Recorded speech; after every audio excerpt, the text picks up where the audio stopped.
we got to start with exactly how Alexis Tsipras goes from a man who champions against austerity to possibly bringing back home a deal that is even more austere than the one that he was facing before he introduced the referendum in this country. Can he do that?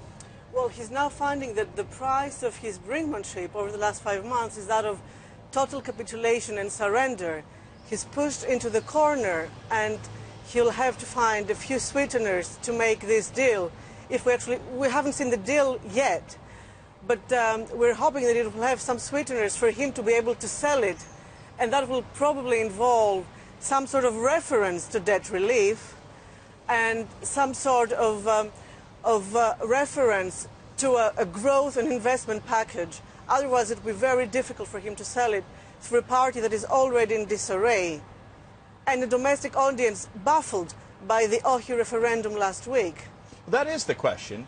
Can he sell a deal, if he gets this deal in the next couple hours in Brussels, back home to the Parliament? Because we had a vote on Saturday where 251 out of the 300 parliamentarians supported some of the measures that the creditors are looking for. Can he do it here? Well, he will do it because he does have a national consensus for the first time. We saw that there was a strong majority backing up, authorizing him to negotiate.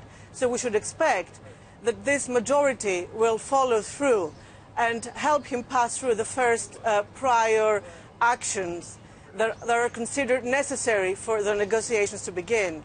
So one of those ideas was raising the sales tax and broadening the base of it. Another was cutting pensions. But some of these ideas that we're getting from the Eurogroup, like the idea of setting up this 50 billion euro fund, which would basically be taking your assets and turning them into collateral, weren't really being talked about when the parliamentarians gathered on Saturday.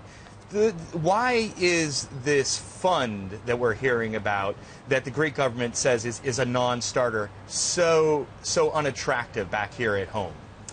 Well, because in a way it's like the Greek government being under custody for state assets. It's as if the Greek government is not being trusted to proceed with this kind of privatizations. And I think for the creditors to really accept any form of debt relief, this will have to be based on serious privatizations, because in the two previous programs, the privatization record was very low and very poor.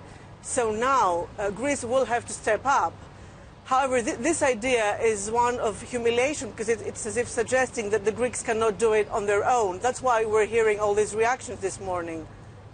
So fast forward to Wednesday, the Greek Prime Minister is able to get a deal through. What's the downside for him? What does he have to give away?